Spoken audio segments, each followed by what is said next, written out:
फैज़ अहमद फैज़ अपनी एक नज़्म में बताते हैं कि आज तक सुर्खों सियाह सदियों के साए के तले आदम हव्वा की औलाद पे क्या गुजरी है। मौत और यीस्ट की रोजाना शफाराई में हम पे क्या गुजरेगी, अजदाद पे क्या गुजरी है। अजदाद मतलब कि पूर्वजों पे, हम पे जो गुजर रही है वो तो हम रकम कर ही रहे हैं। ये नज़्म मुझे इस ख्याल से याद आ गई कि ये किताब बेशक अंग्रेज़ी में है और हम लोग हिंदी सबक के लोग हैं, लेकिन फिर भी ये एकदम जायज़ है कि हम इसके बारे में बात करें। ये किताब लिखी है संचित गुप्ता ने और किताब का नाम है द ट्री विद 1000 एप्पल्स। सेब का जिक्र आता है तो कश्मीर का ख्याल आता है। ये किताब कश्मीर पे है, कश्मीर के हालात पे है, आज के मंज़र पे है और आज से 20 साल पहले 15 साल पहले भी जो हो रहा था उसके ऊपर है। इस किताब के ऊपर आज हम लोग बात करेंगे और साथ साथ इस बहाने बात करेंगे कि किताब कश्मीर को कितना खोल पाती है, कश्मीर इस किताब के बाहर कितना और बाकी है, इस किताब में क्या कुछ छूट गया है, क्या कुछ बताया गया है, दोनों पे नज़र डालेंगे। मैंने भी किताब बहुत इत्मीनान से कई हफ्ते बल्कि महीनों का वक्त लेके पढ़ी है और ऋषभ ने तो इसको इत्मीनान से निपटाया ही है। ऋषभ, क्या लगता है, क्या है संचित बाबू ने क्या लिखा है? सर, मैं इसमें ना दो चीज़ों पे बात करूँगा। एक तो कि किताब में क्या क्या चीज़ें अच्छी लगी, मतलब प्लेन एंड सिंपल, और दूसरी चीज़ कि क्या क्या कमियां लगी। तो अच्छी चीज़ों में ये है कि जो इन्होंने कैरेक्टर्स तीनों चूज़ किए हैं, सफ़ीना, बिलाल और दीवान, ये तीनों बहुत ही चतुराई से और बहुत अच्छे तरीके से किए गए हैं। जैसा कि इन्होंने कहा भी है कि ये कश्मीर गए भी थे, लोगों से मिले। तो तीन कैरेक्टर जो कि तीन चीज़ों को रिप्रेजेंट करते हैं। सफ़ीना औरतों को रिप्रेजेंट करती हैं, जबकि औरतों पे बहुत कम बात होती है कश्मीर को लेकर। या तो आप टेररिज्म पे बात करते हैं या शरणार्थियों पर, मतलब किसी औरत का एंगल एक्सप्लोर नहीं करते। जबकि वो अकेला सूबा है मेरे ख्याल से हिंदुस्तान में जहाँ पे हर प्रोटेस्ट में या हर जनाजे में भी आप देखिए तो औरतों की तादाद सबसे ज़्यादा है। बाकी जगहों पे पुरुष सेंटर स्टेज लिए रहते हैं, यहाँ पे महिलाएं बहुत मुखर दिखाई देती हैं। और वहाँ पे मतलब आतंकवाद की विक्टिम भी औरतें ही हैं, चाहे मतलब वो सेना पे लग रहे आरोपों की इनकी वजह से कुछ हो रहा है या फिर आतंकवादियों की बातें हों। तो सफ़ीना का कैरेक्टर मुझे बहुत अच्छा लगा। और दूसरा है कि बिलाल हैं जो यूथ को रिप्रेजेंट करते हैं। और जैसे कि एक आम धारणा बन जाती है कि पत्थरबाज हैं, टेररिस्ट हैं, ऐसा लोग कहते हैं, उनके दिमाग में इंडिया को लेकर नफरत है। इन चीज़ों से इतर बिलाल ऐसे एक कैरेक्टर हैं जो कि एक्चुअल में बताते हैं कि वो कन्फ्यूज्ड यूथ है, मतलब उसको नहीं समझ में आ रहा है कि क्या करें, तो जो उसे सामने दिख जा रहा है वही करने लग रहा है। कभी वो अनवर है उसके पीछे भागने लगता है, कभी जो उसके पुराने दोस्त हैं कभी उनके पीछे जाने लगता है। और तीसरा इम्पोर्टेंट कैरेक्टर दीवान भट्ट का है, जो कि कश्मीरी पंडित हैं और मुंबई में रहते हैं, अपना हाथ गंवा चुके होते हैं भागते वक्त। ये तीन चीज़ें बहुत सही लगी।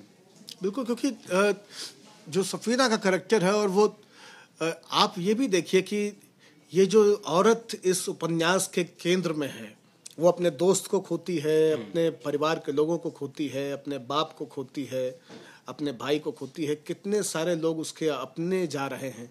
ये कहानी केवल इसकी कहानी नहीं है, कश्मीर की हर औरत की कहानी यही है कि जब भी कोई मरता है कश्मीर में, चाहे वो आतंकवादी बन के मरे, चाहे वो बेकसूर, निहत्था, कमज़ोर किसी भी तरह का आदमी है और पुलिस की, फौज की, किसी और की गोली का शिकार होकर मरा हो, या किसी धमाके में, किसी ब्लास्ट में, किसी टेररिस्ट अटैक में वो मारा गया, भले ही सब्जी खरीदने जा रहा था या तांगे से वापस लौट रहा था।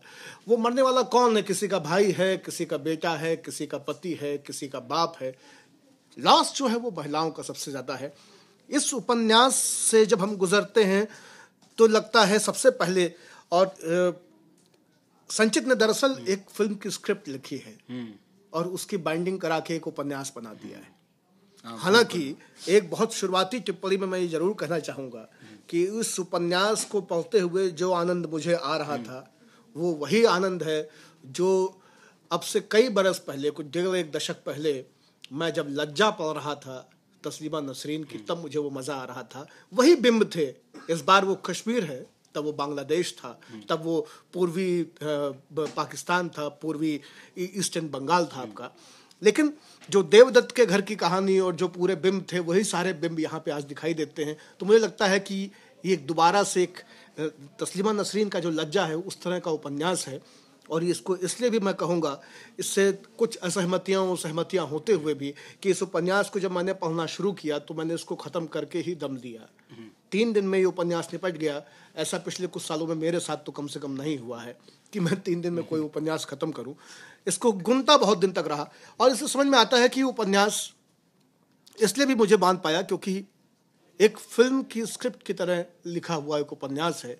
संचित के ऊपर मैं आरोप भी ये लगाता हूँ कि आपने दरअसल भाई साहब एक स्क्रिप्ट लिखी है जो आगे चल के बहुत बढ़िया सिनेमा बना सकती है, मिशन कश्मीर जैसी फिल्मों को फ्लॉप कर सकती है, उससे मजबूत फिल्म के तौर में एक स्क्रिप्ट तैयार है। लेकिन उपन्यास है, इसको पढ़ के जो मज़ा आएगा शायद स्क्रीन पे वो मज़ा ना आए। ये हर उपन्यास की खासियत होती है, उस पर जब सिनेमा बनाते हैं तो उपन्यास सिको जाता है। उपन्यास आपकी कल्पना के एक विशाल संसार को खोलता है, फिल्म उसको अपने इमेजिनेशन से, डायरेक्टर के इमेजिनेशन से सीमित कर देती है। जो दूसरी एक खास चीज़ मुझे इस उपन्यास की ऋषभ लगी, वो ये लगी कि, और सबसे शुरुआती बात भी है कि हम और आप सब हिंदी पाठक वर्ग के प्रतिनिधित्व करने वाले लोग हैं, हिंदी भाषी प्रदेशों से आए हैं, घर की समझ बूझ सोचने का तरीका, भाषा सब हिंदी है, और अंग्रेजी हम लोग जानते हैं।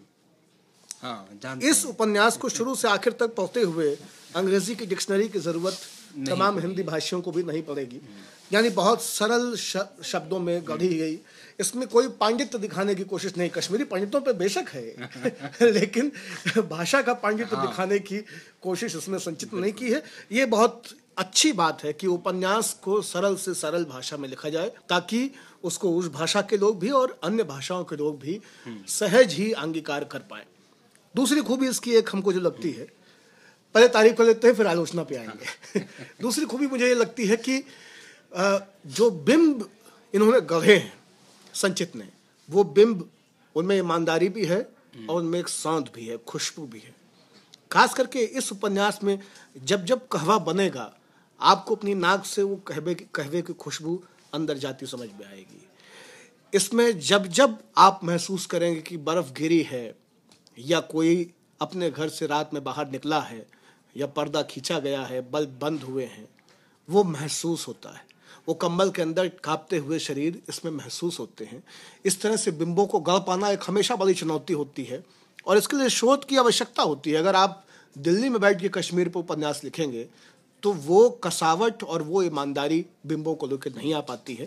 इसमें वो ईमानदारी मुझे दिखती है। इससे ये साबित होता है कि संचित ने इसको लेके होमवर्क किया और आप क्रोनोलॉजी वाला भी रेफरेंसेस में जो रहे थे। हाँ सर, वो था कि 1990 से जो शुरू किया इन्होंने, 1990 से 2010 तक के लिए माचिल एनकाउंटर जो हुआ था उसका भी जिक्र है। एक इसमें कैरेक्टर मरता भी है माचिल एनकाउंटर में। तो ये उन्होंने 20-21 सालों का पूरा, मतलब किताब में पॉलिटिकल रेफरेंसेस डायरेक्ट नहीं है, इनडायरेक्टली रेफरेंसेस हैं। हम समझते जाते हैं कि अच्छा अब ऐसा हुआ था, अब हरकतुल मुजाहिदीन आ गया, मतलब ये चीज़ें दिमाग में आती रहती हैं। और जो इन्होंने घटनाएं चूज़ की हैं, चाहे वो सफीना के मोलेस्टेशन की हों या कश्मीरी पंडितों के वहाँ से भागने की हों, जो कि एकदम मतलब ये हर चीज़ निरूपित कर देती है। आप समझ जाते हैं कि हाँ ऐसा ही हुआ। या रहमान मलिक की बात हो जो सफीना के पिताजी हैं, तो आप समझ जाते हैं कि पंडितों में मुसलमानों में क्या रिलेशन था और कहाँ आके ये टूटा है और जिसको कि रिपेयर नहीं किया जा सकता है, ये भी समझ में आ जाता है। और इसके साथ है कि जैसा आपने कहा कि मतलब सरल भाषा में यूथफुल काफ़ी किताब है ये। जैसे कि यूथ के नाम पे बहुत सारी किताबें आ रही हैं जिनमें तमाम में जिक्र यही रहता है कि कॉलेज में गए हैं, नौकरी खोज रहे हैं, एक ये फ्रस्ट्रेशन। उसी यूथफुल फ्लेवर को ये गंभीर विषय में लेके आए हैं। इसके लिए मतलब मुझे बहुत ये मतलब अप्रोच इनका सही लगा। बिल्कुल, ये जो कैरेक्टर भी है बिलाल, जो मुस्लिम लड़का है, हाँ, वो उसमें मतलब हैदर कोई बहुत अच्छी फिल्म नहीं थी मेरे लिहाज से। कई लोगों को बहुत अच्छी लगी लेकिन मैं उसकी बहुत कड़ी आलोचना करता हूँ। मुझे लगता है कि उसके साथ न्याय नहीं हुआ, कश्मीर के साथ खास तौर पे न्याय नहीं हुआ उस फिल्म में।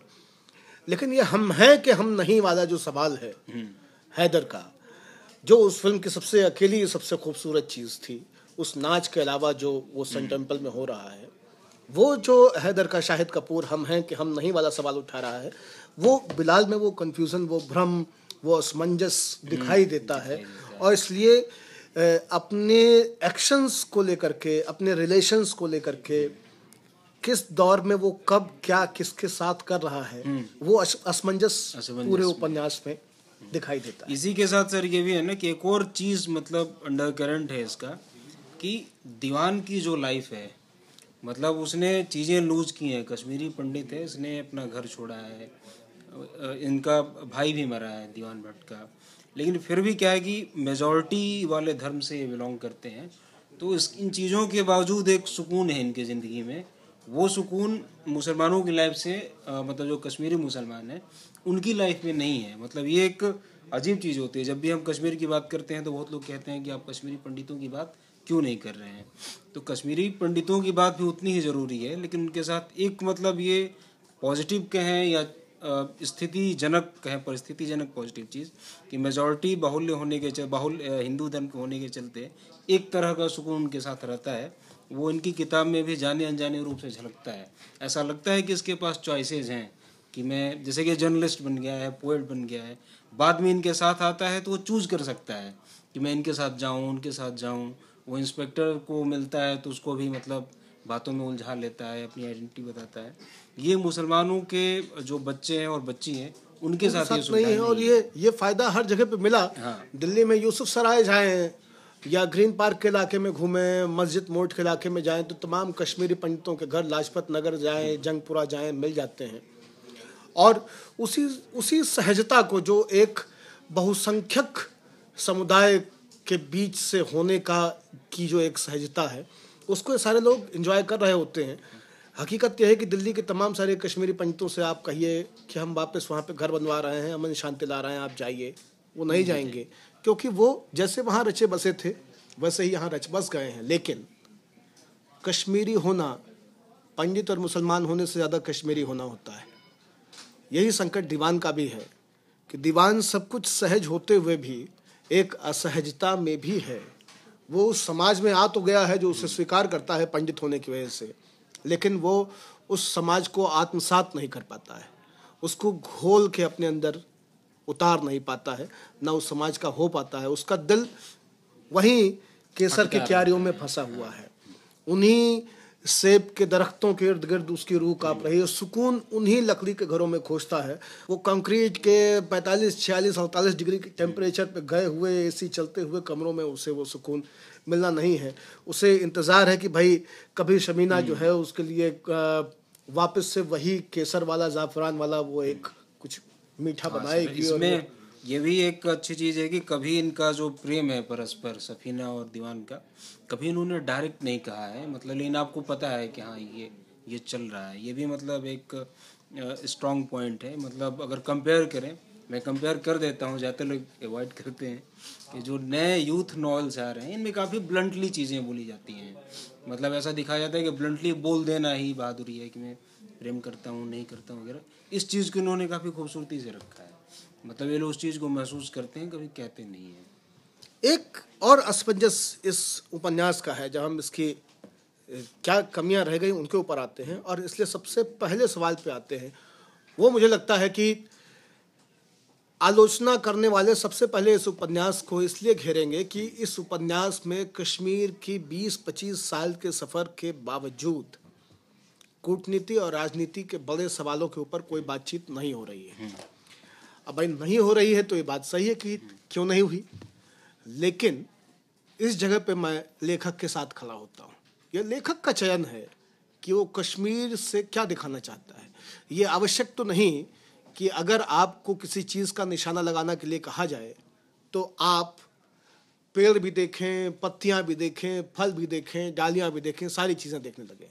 आप हो सकता है कि केवल चिड़िया की आँख देखें और उसी की बात करें। इसे कह सकते हैं कि आप कूटनीतिक और राजनीतिक सवालों से बच के निकलना चाहते हैं, लेकिन फिर भी इसके बावजूद मैं संचित को ये लिबर्टी देता हूँ कि अगर वो चाहते हैं कि भाई इसको मुझे एक न्यूज़ रूम की डिबेट नहीं बनाना है, ये उपन्यास रहे, कहानी की बात करे, प्रेम की बात करे, ईर्ष्या की बात करे, अंतर्द्वंद्वों की बात करे जो आपसी संबंधों को लेकर के है, बदले की बात करे, क्रोध की बात करे, हत्याओं की बात करे, जन्म की बात करे, वो उन तक उनको रखना चाहते हैं, तो ये लेखक की लिबर्टी होनी चाहिए। मुझे लगता है कि यह आवश्यक नहीं कि कश्मीर का हर उपन्यास कश्मीर का समाधान निकालता नजर आए। बिल्कुल सर, इसमें मतलब इन्होंने शुरू से ये तय किया है कि मुझे 3 लोगों की कहानी बतानी है, और ये भी बढ़िया अप्रोच है। मतलब क्या होता है कि ये खूबसूरती भी है, क्योंकि एक जनरलाइजेशन हम कर देते हैं। जैसे कि आजकल आ रहा है कि सोशल मीडिया पे कश्मीर के किसी भी युवा का नाम आते ही लोग कहते हैं कि पत्थरबाज है, या फिर मतलब ऐसा मान लेना कि सारे आतंकवादी हैं, या फिर ऐसा मान लेना कि सारे आर्मी वाले सबको परेशान करते हैं, जबकि ऐसा नहीं है। सारे व्यक्तिगत लोग हैं। ऐसा भी नहीं है कि सारे कश्मीरियों ने सब कुछ गंवा दिया है। कुछ कश्मीरियों ने गंवाया है, कुछ ने नहीं गंवाया है, कुछ आतंकवाद के शिकार बने हैं, कुछ नहीं बने हैं। इस मामले में ये मतलब स्कोर कर ले जाते हैं कि 3 लोगों की कहानी है। हो सकता है कुछ और लोग हों उनके साथ ये ना हुआ हो, मतलब बिल्कुल ये व्यक्तिगत अनुभव है। इस नाते आपका मतलब ये कहना बिल्कुल सही है कि कश्मीर को न लाना भी इनकी चॉइस है और ये सही चीज़ है। जो अंतरात्मा इस उपन्यास की है वो क्या कहती है, और वो सबसे महत्वपूर्ण बात है, क्योंकि सारी आलोचना और सारा मूल्यांकन इस एक चीज़ पर निर्भर करेगा कि ये उपन्यास अपने पूरे गठन में कौन सी एक महत्वपूर्ण बात कहना चाहता है, और वहाँ पे संचित सवालों के घेरे में आएंगे। क्योंकि ये उपन्यास की अंतरात्मा ये कहती है, वो अपने आप को कश्मीरी पंडित के रूप में सामने लाती है और कहती है कि मेरा चैन, मेरा अमन, मेरा घर, मेरा सुकून, मेरा प्यार छीनने वालों, तुम भी चैन से नहीं रहोगे। ये उपन्यास यही कहता नजर आता है। कश्मीरी पंडितों की त्रासदी एक अभिशाप बन के बाकी कश्मीर पर लिपटी रही, और कश्मीरी मुसलमान आज उसी अभिशाप में जल रहे हैं। ये उपन्यास उसका उदाहरण है, वो ज़मीन भी उसका उदाहरण है। ये दोनों चीज़ें हैं। तो आप इसे माने न माने, लेकिन जब दूसरे पर्सपेक्टिव से आप देखते हैं, जब आप अपनी चर्चा विमर्श के सारे मामले को ले आते हैं कश्मीरी मुसलमानों से निकाल के कश्मीरी पंडितों के तई, तो ये ऐसे दिखने लगता है। और ये उपन्यास कहीं पे कश्मीरी पंडितों की वकालत करता नजर आता है। आप रेफरेंसेस को भी देखें, हाँ, या आप क्रेडिट्स को भी देखें, तो आप देखते हैं कि जो पूरी लिस्ट है उसमें कश्मीरी मुसलमानों की तादाद बहुत छोटी है, और एक बड़ी तादाद नगल ने है। एक आधे नाम शायद हैं जो हम लोग पढ़ने में गलती कर गए हों, या कश्मीर में कई नाम ऐसे होते हैं जो पता नहीं चलता है कि वो हाँ दीवान कोई भी हो सकता है, उस तरह से भी संकट है।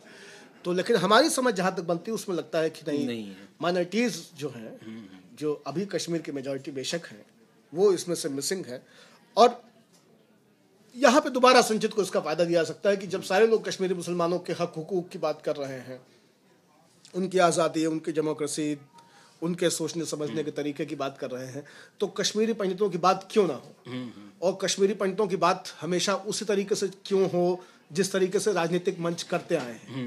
अगर बांग्लादेश के पंडितों की बात तस्लीमा नसरीन रख सकती हैं, हाँ, तो संचित कश्मीरी पंडितों की बात क्यों नहीं रख सकते हैं? यह हक उनको है। संचित को एक चीज़ का और फायदा मिला है कि ये खुद हिमाचल से हैं, तो पहाड़ों को अच्छे से जानते हैं, और पहाड़ों की बर्फबारी, मौसम, सर्दी, खान पान, तमाम सारी चीज़ों में इनका और कश्मीर का काफ़ी कुछ साझा भी है। तो हाँ, उस साझे होने की वजह से शायद इनको समझ का भी फायदा मिला है, और इसलिए भी उपन्यास को एक गढ़ पाते हैं। हालांकि बिंबों को लेकर आप कह रहे थे कि कहीं कहीं पे ये खुद भी उलझते हुए नजर आए। हाँ, इसमें मतलब अगर उसकी बात करें तो एक तो इन्होंने रेफरेंस दिया है काइट रनर किताब का, अफगानिस्तान पे जो क्राइसिस पे था, और दूसरा कि चीन की एक किताब आई थी बीजिंग कोमा, मतलब चीन का एक राइटर था, मा जियान करके नाम था, उसने भी मतलब ऐसी ही चीज़ें लिखी थी इसी क्राइसिस पे, और वो भी बिम्बों का इस्तेमाल करता है। काइट रनर में भी तमाम चीज़ें थी। तो यहाँ पे मतलब इनकी आलोचना करने की इच्छा होती है कि जब आप काइट रनर को आप खुद भी मेंशन करते हैं तो आप उतनी गहराई तक चीज़ों को क्यों नहीं ले जाते। आप कश्मीर के ही मतलब कश्मीर सिर्फ मतलब कहवा या पहाड़ या ये चीज़ें ही नहीं हैं, मतलब ऐसी चीज़ें हमें बाकी क्षेत्रों में सबका अपना होता है, मिल जाएंगी। वो गहराई ये नहीं दे पाते हैं, काफ़ी मतलब मैकेनिकल लगता है कि ये हुआ, फिर यहाँ से हम यहाँ आए, फिर यहाँ से यहाँ आए, इन बीचों में ट्रेन से गुजर रहे हैं, जितनी चीज़ें देख रहे हैं कि हाँ ये चिनार का पेड़ है, ये है, तो ये वाली मतलब थी। इन भी जो ये इस्तेमाल करते हैं, इमेजरी बताते हैं, उसके माध्यम से भी मतलब थोड़ी और मेहनत करते तो बता सकते थे कि मूड क्या, पेड़ों को भी डिस्क्राइब करते तो मैं समझ जाता कि कश्मीर में क्या चल रहा है। तो वो चीज़ इनमें से मिसिंग है। और एक और चीज़ है कि कई बार ऐसा होता है कि एक ही पेज पे जब लेखक लिखता है और एक पेज पे किसी कैरेक्टर के कई मूड्स दिखाता है, तो हम एज्यूम करते हैं कि कई मूड आ रहे हैं, इसका मतलब कि उसका डिस्टॉर्टेड विजन है, वो कुछ सोच नहीं पा रहा है। लेकिन यहाँ पे कई जगह ये गलतियाँ कर जाते हैं, मतलब मेरे ख्याल से 4-5 जगह मैंने खुद नोटिस किया कि वो मूड्स अलग अलग कैरेक्टर दिखाते हैं, लेकिन वाकई में उनके ही मूड रहते हैं। मतलब ऐसा नहीं है कि वो कन्फ्यूज़न की वजह से ऐसा कर रहा है, इसलिए चिढ़ होती है कि आप ऐसा क्यों कर रहे हैं। यानी कि कश्मीर संचित को उलझा ले जाता है। हाँ। कश्मीर की उलझन जो है वो संचित को उलझा लेती है, और उपन्यास के माध्यम से उसको सुलझाने की कोशिश में कि कई बार ऐसा होता है कि आप स्वेटर बुन रहे होते हैं और उस गोले में आप खुद उलझ जाते हैं। फिर आप कोर खोजने लगते हैं। कोर खोजते खोजते तब तक काफ़ी समय निकल चुका होता है। पाठक के लिए ये समय 3-4 पेज होता है। 3-4 पेज उलझन में निकल जाना, एक बीच में कंकड़ ऐसा एहसास होता है कि आप अच्छी भली रोटी खा रहे थे, बीच में एक दाना आ गया, अब आपको कुल्ला करना पड़ा। ये ऐसे समझ लीजिए भाई कश्मीरी ज़बान में कि आप 10 बादाम आपने उठाए, 8वीं गरी थोड़ी कड़वी आ गई तो अब 2 गरी फिर आपको सही खोजनी पड़ेगी। तो एक आध देसी कड़वी गरी भी इसमें है बादाम की, इस उपन्यास को लिखते हुए। लेकिन मोटा मोटा हम ये कह सकते हैं कि संचित ने एक अच्छा उपन्यास लिखा है और एक अच्छी स्क्रिप्ट लिख दी है।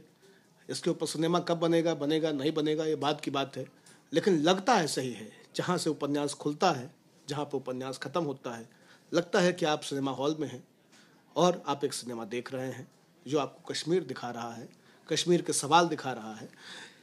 यही इस उपन्यास की खूबी भी है, यही इस उपन्यास की चुनौती भी है कि 3 घंटे में सब कुछ भरने की जो मजबूरी है, वो जब आपके उपन्यास का मूर्त भाव हो जाए कि आप भी उसे एक स्क्रिप्ट की तरह गढ़ना चाहें, तो कुछ चीज़ें छूट जाती हैं। कुछ छूटना उपन्यास के लिए अच्छा नहीं है। उपन्यास जो जिस तरह का लेखन है उसे बहुत वृहद होने की आवश्यकता है। हम जब उपन्यासों की चर्चा करते हैं तो कितने पाकिस्तान का उदाहरण देते हैं, कमलेश्वर का लिखा हुआ कैसे खोल देता है संसार को, कैसे बिखेर देता है। नरेश मेहता का यह पथ बंद था, याद आता है हमें।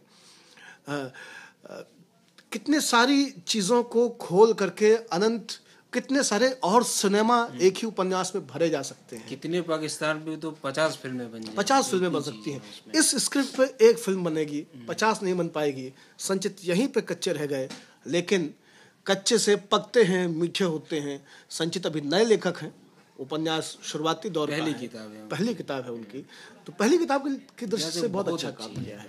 आगे वो मीठे सेब बनेंगे, 1000 सेबों में से एक सेब वो साबित होंगे। और कश्मीर का समाधान, कश्मीर के ऊपर कोई अंतिम राय, ऐसा कोई बता नहीं सकता है, कोई बना नहीं सकता है। कुछ बिंबों के माध्यम से कश्मीर को समझाने की कोशिश हो रही है, होनी चाहिए। ये एक मजबूत प्रयास है, इसके लिए उनको बहुत बहुत धन्यवाद भी। और मुझे लगता है कि एक बहुत समय से जो एक पूरा जो रिटॉरिक कश्मीर के ऊपर एक जगह पे केंद्रित हो गया है कि भारत सरकार बनाम कश्मीरी मुसलमान, उस पूरे विमर्श के का जो एक रास्ता आ गई है, उसमें ये एक मध्यांतर है, उसमें ये एक हस्तक्षेप है जो कश्मीरी पंडितों के सवाल को वापस लेके आता है और उसी अभिशाप को दोहराता है कि हम अभिशप्त हुए, हमें आपने मार के भगाया, ये आप पे अभिशाप था और अब आप इसका मूल्य चुका रहे हैं। हाँ, वही कि एकदम सही चीज़ इसमें यह है कि जिसका जिक्र हम पहले भी कर चुके हैं कि हर चीज़ को अलग अलग देखने की ज़रूरत है। हम कह रहे थे कि किताब समाधान नहीं ला सकती है कश्मीर का, लेकिन एक रास्ता ज़रूर देती है कि हर चीज़ को आप अलग अलग देखें तो हम समझ पाएंगे कि किसके साथ समस्या है, किसके साथ नहीं है, किसको सहायता की ज़रूरत है, किसको समर्पण की ज़रूरत है। मतलब अलग अलग चीज़ें, उस मामले में एक रास्ता खोल रही है किताब। और किताबें अगर समाधान बताने लग जाएंगी तो फिर एजी नूरानी क्या करेंगे। एजी नूरानी ने काफ़ी कुछ लिखा पढ़ा है कश्मीर के ऊपर और काफ़ी दस्तावेज इकट्ठा किए हैं। किताबों की एक ही जिम्मेदारी होती है, उपन्यासों की एक ही जिम्मेदारी होती है, समाज में संवेदनाओं को जिंदा रखना। इस उपन्यास में इन तीनों के माध्यम से समाज के आपसी अंतर संबंधों को बहुत अच्छे से बुना गया है। ये 2 रंग एक साथ पिरो के भरे हुए हैं। ये बहुत खूबसूरत बात है इस उपन्यास की। इस बात को समझना चाहिए। संवेदनाओं को जिंदा रखने के लिए ऐसे उपन्यास और लिखे जाएं और संचित आगे भी लिखते रहें। इसी के साथ आज बस इतना ही।